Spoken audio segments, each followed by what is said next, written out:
Saturday Morning Physics is sponsored by the M. Lois Tiffany Endowment, the Hideko Tomazawa Endowment, the Physics Department, and by gifts from friends of the program.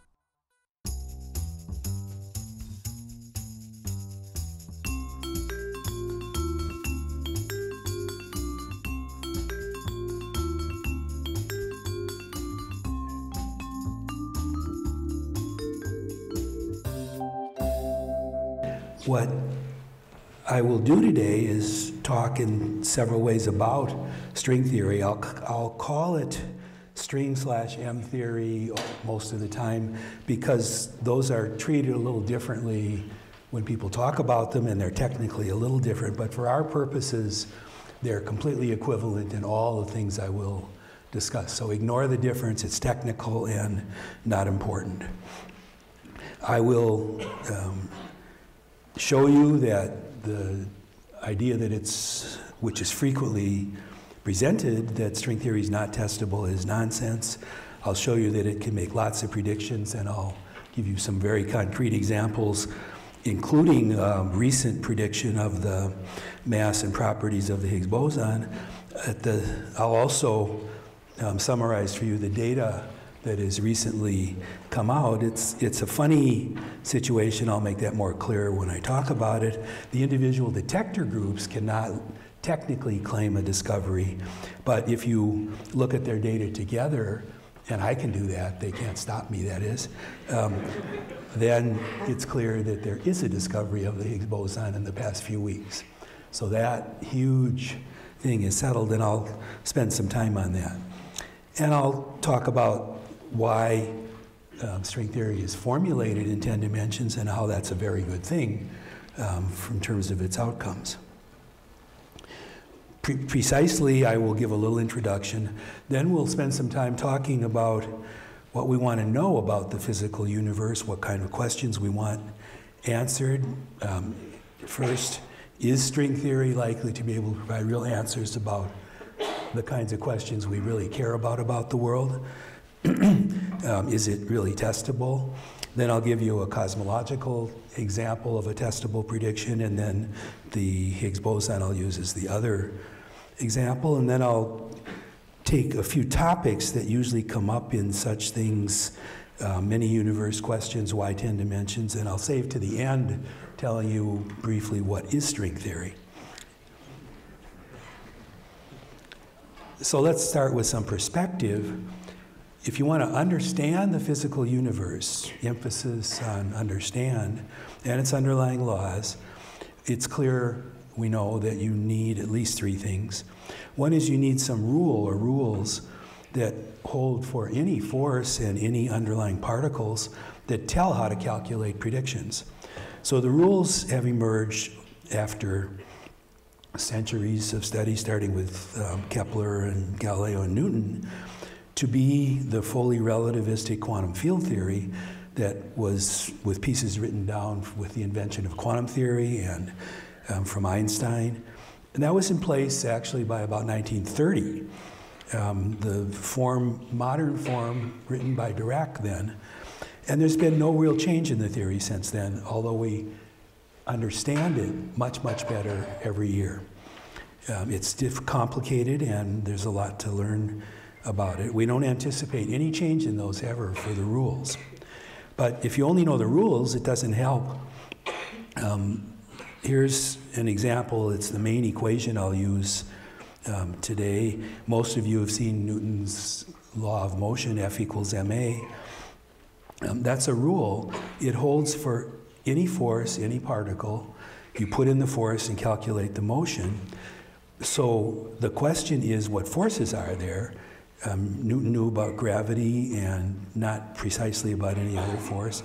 Now we know pretty well what the forces are. We know very well, actually.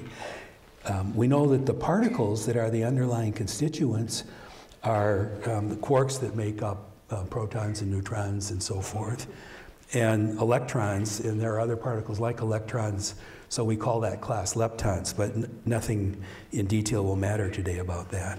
Those have been combined into what's called the standard model of particle physics, that got proposed in the early 70s and experimentally fully confirmed by the mid-1980s, they tell us that's when we learned what the forces and particles are, but using the same rules. And then with these things, you make many predictions, many tests. So you have to know at least that much. Whether you need anything else is unclear, and the general opinion is not, but that's not really the subject I want to emphasize today. Particle physics has entered now and is entering a very, very exciting time. There's been almost no new data since the mid-1980s when the Standard Model was confirmed. The data is mainly coming from the CERN Large Hadron Collider, the European accelerator facility laboratory, and some will come soon from dark matter satellite and laboratory detection experiments. It's about 3 decades since that was coming, but it's going to be a hugely exciting time and is already with the Higgs boson. There's another less appreciated reason why this is a very exciting time, and that's mainly what I'll talk about today, because now we finally have a consistent theoretical framework to address the basic questions that physicists want to ask. If you only have data and no theoretical framework, you don't get anywhere. So we know how to now ask the questions about the particles and the forces, not only what they are, but how they fit into a broader framework and why they are what they are. And now the basic questions are basically all being addressed, and I'll illustrate that for you in more detail. The framework that does that is called string theory. It started in the mid-1980s, and it is a little complicated and takes a little time to develop, but it's getting well understood now. That's not the usual view of string theory, which is that it's a quantum theory of gravity. So most of what you might read or hear, if you've read Brian Greene's books or seen his presentations on TV, for example, it's a quantum theory of gravity. But that's true, but that's not what excites me about it. If that were all it was, I would leave it to those guys. But for me and lots of others, it's the most exciting thing about string theory is that we can ask those questions and talk about the things I just mentioned, and I'll come to those. So as I'm going to move towards saying what are the issues we want to address, but I'm going to do it slowly. First, I want to take some words that are used loosely sometimes, and I want to be a little more precise. So sometimes we address questions, sometimes we answer questions, sometimes we take something that's already known and explain it for the first time.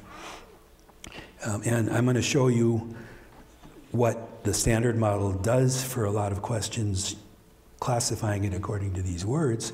Then I'll use something called the Supersymmetric Standard Model. I'll define it. I'll define all of these for you carefully. We're not going to focus on the supersymmetry case. It's something we expect to happen, and probably soon with the data that will confirm it. But there's no time today to go into it as a subject itself, so I'm just going to use it to illustrate the progress it will give us and the progress it won't give us because of needing string theory too. So some examples. So Newton's laws of motion and gravity, they address and they answer any questions about sending a rocket to the moon or any kind of motion on Earth. But there's another thing we don't know. The universe is made of matter and not antimatter. Newton's laws in no way address that question and don't help us understand it at all. In atomic physics, for example, you have electrons that have a property called spin, and in atoms, electrons have orbital motion as they go around, and the combination of those completely solves the question of what magnetism is. Magnetism is completely understood, explained by the properties of electrons and their motion. In atoms, it isn't there to start with. It comes out as an explanation. It emerges, but we're done with it. We fully understand it, and that's great. We can do lots of things with it. Another property of atoms that when you make materials, you get superconductivity where currents will flow a long time. But at high temperatures, very high temperatures, that can be studied in atoms. The answer must be due to the properties of atoms combined into materials, but it's not yet explained. it's addressed. So let's go to the standard model of particle physics. What I want to emphasize here is that the standard model is actually very modern. The entire standard model came together after the Beatles disbanded. So that dates it for you. I guess the Beatles made room for it. The standard model is a theory of the particles, the quarks and leptons. They interact via the strong and electromagnetic and weak forces. They make protons, and the protons make protons and neutrons. Those make nuclei. They combine with electrons to make atoms. All this is described by the standard model. You get molecules and good donuts and espresso and things. The forces in the standard model are not like the historical forces that seem to be there and that one would describe. The form of the forces, their mathematical form, is actually determined by principles in the standard model. If you want another jargon word, you may not know that when that happens, it's called gauge forces for historical reasons. When you combine it with gravity, which isn't technically quite in the standard model, then it gives you a full description of the entire world we see. And I'm using that carefully. There's some things we don't see, but you get a complete description of the world that we see, from the smallest things you can look at with any facilities or microscopes up to the stars and all the things going on that we can see. It's incredibly well tested. Much of it is well tested at the quantum level even. It's a full theory in the most wonderful sense of the word theory. You can calculate everything. It's not a model, although it was called a model first, of course, because it was one of several models, and then the name stuck, and there's no way to get rid of it at this point or improve it. No puzzles, it's here to stay. The final ingredient for years has been that we need explicit detection of the Higgs boson, and I think that's now observed, and I'll explain that to you in a little while. The guys at the bottom are theorists who've gotten Nobel Prizes for work on the standard model, and the one on the far right is Martinez Veltman, who was on our faculty for 2 decades. The universe contains dark matter. About a quarter of the mass energy of the universe isn't matter we can see except for its gravitational interactions. The picture on the right is a computer simulation which shows our galaxy brightly in the center, and then it shows what the dark matter would look like if you could see it, giving you a spherical halo for the whole galaxy. On the left is a weaving by Sherry Smith, who's a professor in the School of Art and Design here, about 6 foot, a little over 6 feet by 6 feet, based on the Sloan Digital Survey data. Each dot in that is a galaxy like the one on the right, with full of dark matter and visible if you have a good enough set of instruments. The resolution isn't perfect on this. I took her best resolution and put it here, but if you go to her website, you can see better resolution descriptions of these. So briefly, the supersymmetric standard model is an extension, a hypothetical, so far, extension, where the theory that describes everything together should be invariant under interchange of the particles we call fermions that have spin 1/2, and you don't have to know that for the rest of the talk, and bosons that have spin 0 or actually 1. There's a lot of indirect evidence for supersymmetry in nature. I'm going to use it to illustrate some things, and it plays a role in what happens, but I'm not going to dwell on it today at all. If supersymmetry is indeed a real symmetry of nature and part of the picture that we need, then the superpartners of particles should exist. When you interchange fermions and bosons, there should be then both, for example, an electron, which is one of these, and its partner called a selectron. Physicists are good at names. They have to be something we can remember easily or we're in trouble. So here's some of the names of these guys. They should be found at the CERN Large Hadron Collider during 2012, according to the ideas that make most sense on that. There is one selectron that's been found, but it isn't the one we want. This was actually designed as a vacuum tube for the first computer built at Princeton in 1946 by a group led by John von Neumann. And you can still get these.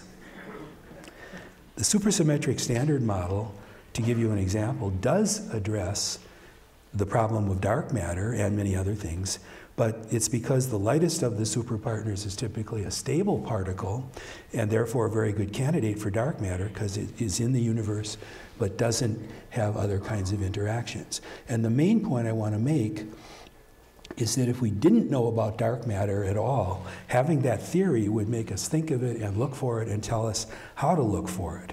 So that's part of what string theory is doing for us, is telling us about things, and I'll give you examples. Here's a few things you can look at. In fact, for supersymmetry and the dark matter, historically we learned at about the same time from the theory that we needed it and should look for it, and from the data that it was actually necessary to find something that went beyond the standard model.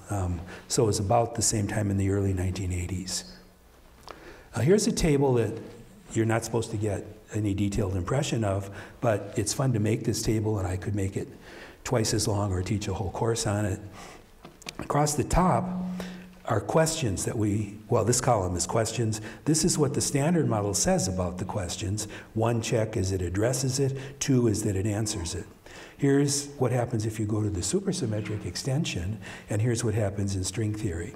So you don't have to study all these. One question is, what form does matter take? And we've learned in the standard model it's electrons and quarks. But what is matter? Why is it electrons and quarks, not something else? What are they? What do we mean by that? String theory does address that. It provides possible answers that are related to the other things in string theory. The standard model does answer the question, what is light? That's one of its great accomplishments. If you have a quantum theory and you have the particles of the standard model, then light, photons, with the properties of photons in the theory, must exist for a consistent world. Which forces, interactions give our world? It tells us, but it doesn't tell us why. We can talk about other things. I mentioned the origin of the matter asymmetry. The point I want to make with this slide is that except for the ones already answered, like what is light, this column has checks everywhere. String theory addresses all of those questions explicitly. I know how to do calculations, or there are papers or something about every one of those questions coming from string theory, so it gives us that framework to go ahead and tie things together and try and make answers. So that's, for me, very exciting that it can address these questions.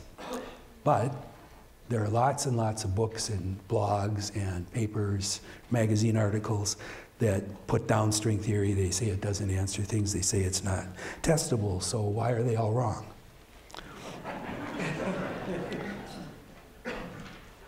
So I guess this just repeats that. I want to make the point that there are at least, but more or less, 2 kinds of theorists that work on string theory. There are the formal ones who study string theory for its own sake, and that's fine. We need to know about string theory. And then there are the ones called phenomenological ones. I'll have that appear more in a minute. For whom relating string theory to the real world is the big issue. A very famous string theorist in 1999 said they've temporarily given up trying to make contact with the real world, and I really enjoy it when I give talks when he's in the audience. The phenomenological side, which of course I'm on, is based on making testable descriptions, and some of the things going on in practice on our side. The National Science Foundation has funded a thing that we call the String Vacuum Project. It's called vacuum because just like the ground state of an atom is where an atom mostly is, the universe has kind of a ground state too where it is, and that's the vacuum, which isn't empty. We'll talk about that a little more, but it's the lowest energy state of the universe. And so to make predictions, you better look at your string theory when you're in the vacuum state, because you're not really ever not in it for something like the universe. And so we need to study that. And so that is, we thought, a good name. This funding has gone to support PhD students at 8 or 10 universities, 2 of them here in the past 2 years.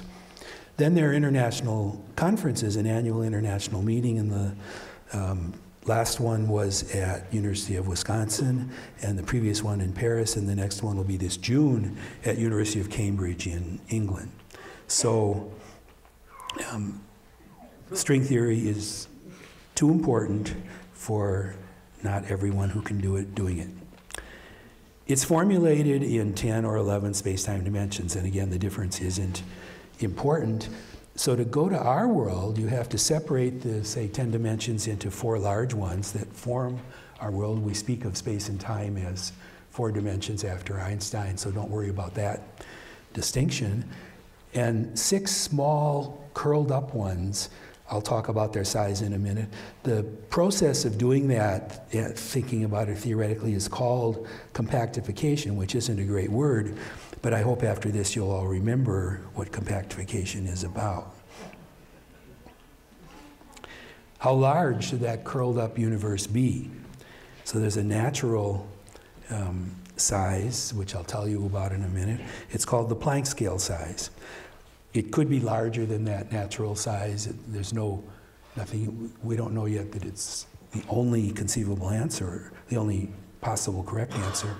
But having it larger isn't well motivated and hasn't succeeded in making progress when people have thought about it. So we think the Planck scale size is the best approach. So I'll tell you where that comes from. Historically, Newton introduced a proportionality constant called g sub n for Newton. Einstein introduced the speed of light. And when Max Planck figured out that you needed a unit for quantum theory over a century ago, he called it h. If you put those together, you can form quantities with dimensions of length or time or energy. So you would expect the laws of nature to be simple expressions of those. You wouldn't expect, if you wrote it, a good law of nature, you wouldn't expect coefficients like 10 billion or 1 over 50 billion or something in the laws. You expect the laws to be simple expressions. And so they should be simple expressions in terms of the lengths and times and energies. Here's the expression for a length in terms of those things. It's not very useful, but so I only put that one. The Planck length is very small, about 10 to the minus 33 centimeters. So that's the size of Planck scale things that should be the natural size of the curled up dimensions. The time scale is very short. The Planck energy is large in our particle units. It's about 10 to the 15 times larger than you can get for useful energy from the LHC. So that's on the other side. That's our granddaughter a few years ago, and at every point inside her, there should be a Planck scale size curled up object, which might be a Calabi-Yau or a G2 manifold. Manifold's a technical word that mathematicians use that have very definite properties. And the properties of our world should be determined by the way this is curled up in good part. We know how to find examples of that and how to make predictions using that. So let's talk about the people who have claimed you can't test. There are a number of claims in books and blogs and articles that because you need much more energy than the LHC could provide to go to the Planck scale energies where you should formulate the curled up part of the string theories, that somehow you can't test it. And obviously collisions will never probe those energy scales. Even if technically we could do it, we certainly can't afford it. And you want to see distances as small as 10 to the minus 33 centimeters, same thing. You're never going to be able to afford it, even if you could do it otherwise. But it's equally obvious, if you think about it, that you don't have to actually be somewhere to test something there. There are always relics. One example, which is historically famous because in the mid-1800s, a number of people, Auguste Comte and others, made well-known claims that we could never know what stars were made of. But we know very well that stars are made of exactly the same chemical elements as our star, as the sun, because we can use spectroscopy to look at the transitions from atoms from the light we get. So we can see that, and that's enough to solve that problem. You know that the Big Bang occurred from much evidence, 3 major pieces of evidence that the universe is expanding, and if you extrapolate back, you'll get back to the point where it first emitted all the particles. The abundance of the light elements, particularly helium, is calculable from the Standard Model and the expansion, and comes out exactly right. And the cosmic microwave background radiation found in the mid-60s is like the embers of a dying fire. And again, very quantitative predictions can be made about its temperature associated with these guys. And there's no doubt about the Big Bang working, although none of us were there. And the people who wrote these books and articles weren't there. A different kind of example a little bit is 65 million years ago, the dinosaurs went extinct, and you don't have to have been there to figure out what happened or to test that idea. And that's good because polls tell us that over half the people in the US actually believe there weren't people around when the dinosaurs were there. Later, after a few years, we'll find new tests that happen. That always happens. It happened with Maxwell's equations, where the idea that there was light outside of visible light wasn't known before the theory was written, and the existence of radio waves was a prediction of Maxwell's equations, and Hertz worked out how to find them and did it pretty quickly. What does it mean to test theories? So go back to F equals ma. Is that a testable equation? The answer is no. F equals ma is a claim about the connection between forces and particle behavior. It could have been wrong. You can test it for any particular force, but you have to put a force in and an object of some mass, say, and calculate its acceleration, and then measure it and check whether it's right. But F equals ma is not a testable physics equation. String theory is exactly the same. You can make predictions from string theory. You compactify to 4 dimensions. You choose the manifold. You work out the predictions. You find solutions. Here, it's the solutions which you test. It's always the solutions in science, in physics. There are equations that are like, you call them the theory. So string theory is a theory. F equals ma is a theory. Then it's the solutions that you check. And the world is always described by the solutions of theories. There's a lot of confusion about that, but that's the correct way to think of it. So compactified string theories give 4-dimensional world testable relativistic quantum field theory predictions. You can calculate them, and it's just wrong to say that string theory is not testable in the same normal way that other things, that all of physics leads to testable predictions. For those who like the philosophical way of thinking about those things, it's sufficient to find one falsifiable prediction for a theory to be testable. So there are specific tests of string theories. I won't take the time to list those because I want to do better, and I'll run out of time if I give you many of those, because I'm going to make another category. Sometimes we can do better, and there's a concept which is very important in string theory and of much of science, of generic solutions to theories, or here generic compactifications of that 10 or 11 dimensional theory to any manifold. So we can get rid of the, in some cases, of needing a particular choice of manifolds. Generic means that if you just carry out calculations, do it naturally, don't do anything special, don't adjust quantities or pick very finely tuned values of particular things to get a particular result, then you get solutions, and those are called generic. But you can't always, there may be non-generic solutions to theories where you make specific choices, do some tuning of things. You can't rule out, in most cases, the presence of non-generic ones, but they should be rare. And in practice, when people try to find them, they usually find a contradiction with something theoretical or experimental, but it's hard to prove that. So I'll use the word generic a lot. That means you do the normal thing you would do, and then you get the kinds of results I'm talking about.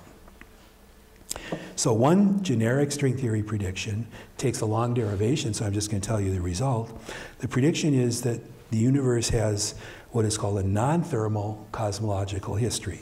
So here's thermal cosmological history. At the Big Bang, there were a lot of particles emitted, and then all that happened after the Big Bang is that the universe expanded and cooled. In particular, for dark matter, the particles collide. Some particles annihilate, some dark matter particles annihilate, some other particles decay. They decay into dark matter particles. Some particles can collide and produce a pair of dark matter particles if they have enough energy, but eventually things get cool enough. So in particular for dark matter, there's a certain amount left, and that's what we call the relic density of dark matter today that makes about a quarter of the universe.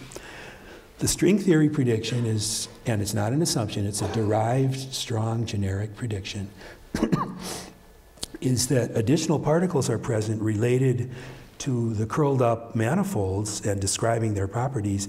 The name for these particles is moduli, so that's another jargon word you can have. They're not familiar to us from anything in the everyday world. There's no good analogy for them, but they're predicted to exist, and they would show up in a number of ways. In particular, their decays, they're unstable particles, their decays produce many standard model particles, and those dilute the relic density you would get from the thermal approach and change it.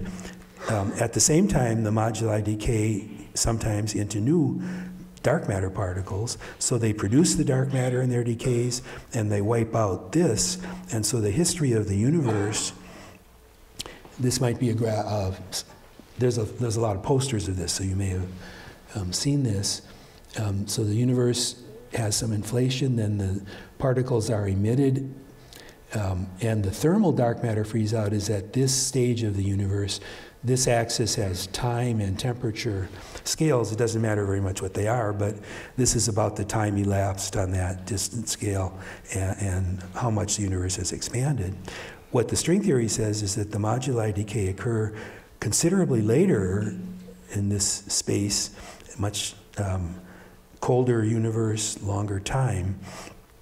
And this, to give a perspective, this time and temperature is where the synthesis of the elements, like helium and the light elements, begins. So the decay is just before that, typically. So the string theories, this is a prediction. It's testable. It's not simply testable by just one or two concrete things, but people are working on the kinds of calculations and tests. It is, in principle, very testable. For example, the dark matter that emerges here is at rest in the universe. The dark matter here is moving fast. You can see things that go with that. So this is one test, and it's true for all the manifolds. You have to compactify your string theory, but this prediction doesn't depend on a particular manifold, so it's a much more general prediction, a much stronger test of the theory. Next, let's turn to the Higgs boson, which is so important. So first, I and many others can think of it as discovery, but discovery is a technical word. For things like this, a given detector must have a 5 standard deviation signal as a statistical measure. Now, there are actually 2 detectors at the LHC. They both see the same result, and although the standard rules don't work, neither detector individually can claim a discovery, so they don't. They say evidence. They will eventually combine their data. They could do it in a few weeks or next summer, but I can combine their data whenever I feel like it. And so you get this situation. This is a 6-story building on CERN, and a frustrated experimenter put a picture of the Atlas detector there to give you a sense of its size, and it's got tens of millions of components in there. It's very hard to, I won't say a miracle, but it's amazing, especially when you know these experimenters, that they could build this and make it work. It's a wonderful achievement to do that. Here's these two pieces of data were published Wednesday this week earlier. This is from the CMS, or let me do this one, I put more. Michigan has an ATLAS group, so let's do that first. So this is from the ATLAS detector. They present their data in obscure ways, I think, just to confuse people, but what it means, this line here is what you should see experimentally if there's no signal. The black line is what you should, the black line is the data. So whatever it shows is what the data shows. The green region is, if you're at the edge of the green region for the data, compared to the no signal case, then you have a 1 standard deviation signal. So the ATLAS detector, here's 2 standard deviations. You can see they have a little over 3. They say about 3.5 standard deviation signal. And I showed you, I put an arrow at 125 GeV. GeV is a mass energy unit. So I put an arrow there because they're not exactly the same for both detectors, though close, but just to give you a sense of that. So a mass energy of about 125 GeV. They have about a 3.5 standard deviation signal. The CMS detector, the detectors, it's very good. We have 2 detectors to check everything. The detectors are very different. They use different components. They emphasize different strengths. They have different people who write different software programs to analyze data. There's no chance that both of them are seeing the same thing because of any lack of independence of the whole situation. So there's their data. This dashed line is what they would have seen, and the green is 1 standard deviation, and the yellow is 2. So they say 3.1 standard deviation effect. If you combine the 2, you get about 4.5 standard deviations, and arbitrarily the standard for discovery has been set at 5, but I think 4.5 is just fine. So I think you can take it as discovered, but the groups will publish individual discoveries because each group wants to be able to do that. That can only come in the summer after they start running again. Right now the machine is turned off for upgrades. They will start running again. They'll start the machine running in mid-March and then do machine tests, and they'll start data taking in early April. So if you follow those things, you'll see news about it. Then once they start in early April, they can get enough data to make 5 standard deviations per group by June or so if everything goes normally. The basic idea of Higgs physics is that the lowest energy state of the universe, our vacuum, has a Higgs field, like electromagnetic field, but a different one, throughout space-time. The whole universe has that. Other particles interact in a definite way that the theory predicts, and then they behave as if they have mass. So all mass in the universe is due to the interactions with the Higgs field. The Higgs boson is simply the quantum of the Higgs field. Every field has quanta, just like the electromagnetic field has photons as its quanta. So this really is a huge, huge step in our understanding of the universe, that we can think through the structure of the vacuum and understand how particles can have mass, which would be inconsistent otherwise. It really happened very quickly. It took only 35 years or so after the recognition that something like this was needed. It completes the standard model completely. It tells us from the form it takes that we're on the right track by thinking about these kind of things this way, and to look for supersymmetry next at the LHC.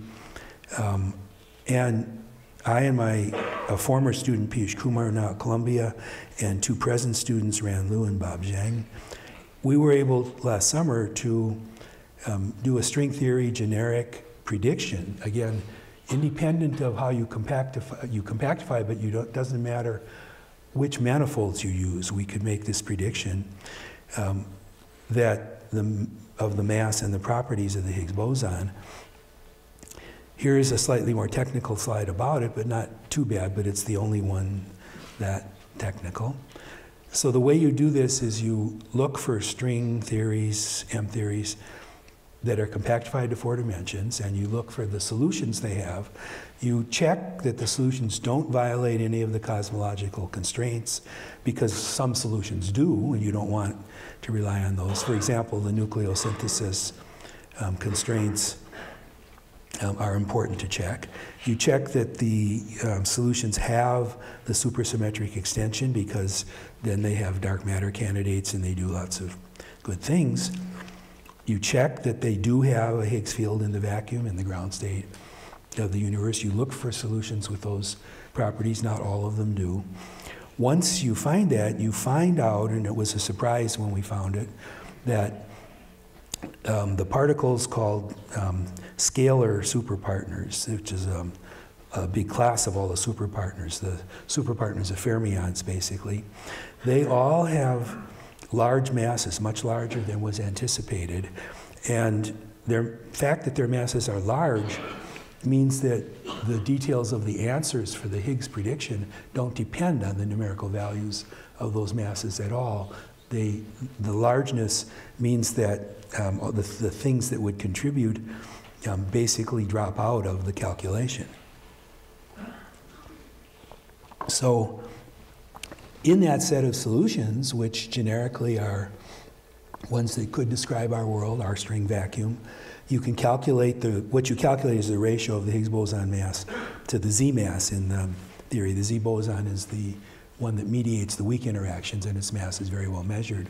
And theories are set up to calculate things like ratios of masses. And we predict a mass of about 125 GeV with an accuracy of about 2% for the theory calculation. And a couple slides ago I showed you that was what they found.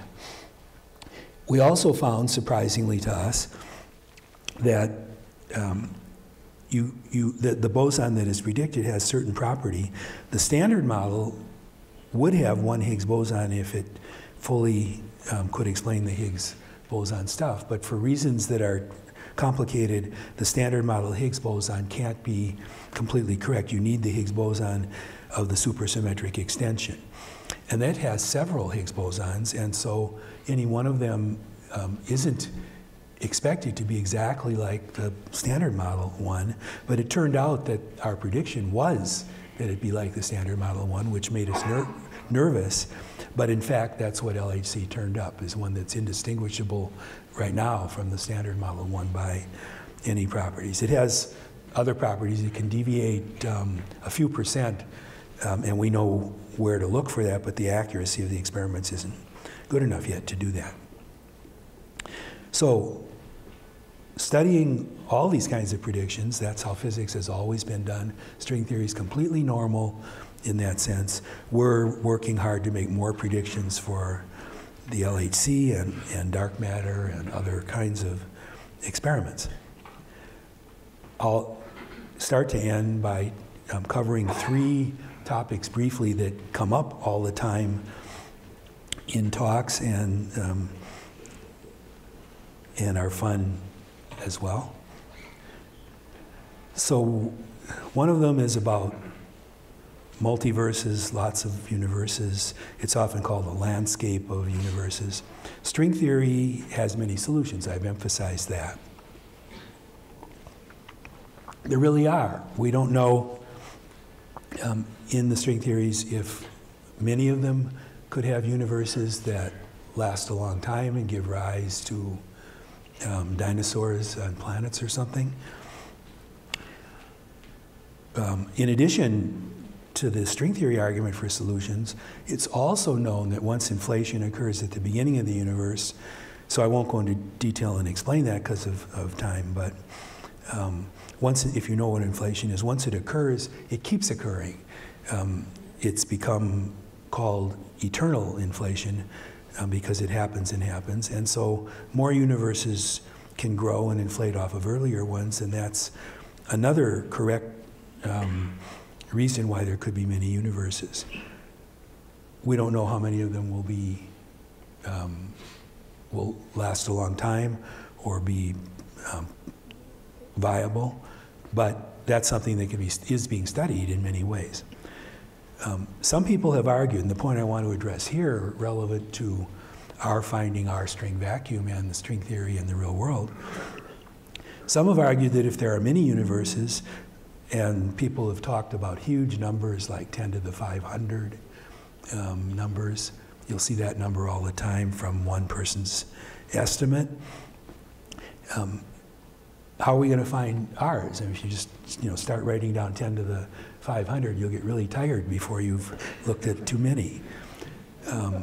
And that's probably true. If you only did it theoretically, you wouldn't find it. I agree with that. But that's not what we're doing. We're not picking them one at a time. We know a huge amount about what to look for. We're picking ones that already satisfy conditions like giving us nucleosynthesis and a Higgs field in the vacuum. And we know from the string theory and that table I showed you, for example, that the answers are related to different questions. So, in fact, we've made a lot of progress about finding our string vacuum, and that's what you'd expect. Someone, I think Stuart Raby, put it very nicely. If you want to look for golf balls, don't start looking all over the world in the ocean and in mountaintops and all sorts of things. Just go find some golf courses, and then you'll find some golf balls. And it's similar. So we actually already have candidates for our string vacuum where we can calculate things like the Higgs boson mass and a number of other detailed predictions and solve a lot of problems. It counts if you explain something already known or if you predict a new thing. And so I don't think this is a real problem for having string theory come up with a description of our world and for finding our string vacuum. What about 10 dimensions? Why is that the answer? So you can show that if you have a relativistic quantum theory, you can show mathematically that if you include the gravitational force and then insist on a mathematically consistent theory, it will have 10 dimensions. That's the only choice. So people worried about that for a long time and what it meant. But once you think about it, it's really good. So I think what happens is that it takes us from description to understanding with those. And we can basically see how that happens now. So think about the Standard Model. It's a great descriptive theory in 4 dimensions. It describes everything we see, as I said. But it's only descriptive. It doesn't explain why the theory's that way. It doesn't explain why there are quarks, why there's a weak force. It's true that they're there. Clever physicists over 4 centuries have figured all this out. But if you want to understand deeply why things are the way they are, explain things and not just describe them, then by going beyond 4D, we find that the string theories can actually tell us why those things are the way they are. So we need those extra dimensions to provide it. That if you want to think about the way it happens technically, in the 10-dimensional theory, you might think about a lot of symmetry, maybe a 10-dimensional sphere or something definite. Then when you compactify to 4 dimensions, you break that up and you lose that symmetry, but it breaks up systematically into little pieces, and those pieces have their own symmetries, and those turn out to be the symmetries that the forces like the strong and weak and electromagnetic ones have. And the particles that can exist in the ground state and be mathematically consistent turn out to be quarks and leptons and such things. So, and you can write down the mathematics for that. So by having 10 dimensions, you have a chance at getting all these answers, and it's inevitable if you want a theory which contains gravity, which we're pretty sure exists. The Higgs mass is a good illustration. In the Standard Model, you can't calculate or estimate even the mass of the Higgs boson at all. It's just no meaningful calculation that does that. In the supersymmetric Standard Model, you can say something. You can derive in the supersymmetric Standard Model the fact that the vacuum in the universe should have the Higgs field in it. And you can estimate the mass, but not accurately, from about 50 GeV to about 140 in the simplest version, and to maybe 50% more in more complicated versions. But in the string theory, as I showed you, for our calculation, you can derive and calculate precisely that mass. So the string theory is much more powerful in explaining and letting us do things that you can only talk about or estimate in the other cases. So finally, apart from a last slide, let's close with what is string theory. I didn't need to tell you what it was to talk about it so far. You didn't need to know in any sense what it was. And the answer is not hard, it's just not very useful in terms of telling you the things that you need to know. But the best way to think of it is what is any theory? We're trying to write, physicists want to write a consistent mathematical theory that describes the natural world. That's been the goal of physics for 4 centuries. We know it must be a quantum theory, we know it must be relativistic. The standard model is a consistent relativistic quantum field theory. It works well, but it treats all the particles as point-like objects. That's just a definition of how you treat particles in quantum field theory. But we learned that a relativistic quantum field theory of gravity based on point-like particles doesn't work. It leads to some meaningless predictions. So the assumption that you could base it on point-like particles was wrong. String theory is an attempt to describe the particles not as points, but sort of the next simplest thing. You pick equations that describe the motion of strings. You know those classically. You make the relativistic and quantum generalizations, and it seems to work. It's sophisticated enough to give you theories which are consistent with everything. You get a theory of gravity which is meaningful and in which you can calculate, and you can describe all the particles and forces in a mathematically consistent way if you have 10-dimensional string theories or the 11-dimensional M theory. In such theories, an electron is still an electron. It's just described mathematically by an equation for a string rather than a point, which helps you get the equations right, but doesn't help much understanding the concepts. So to conclude, just take away, I hope, that string or M theory addresses our questions about the physical universes. It has testable answers. It makes predictions for many things, including the Higgs boson mass. It got the Higgs boson mass prediction right ahead of time. And people are already finding good candidates, testable ones, for the string vacuum we live in. Thanks.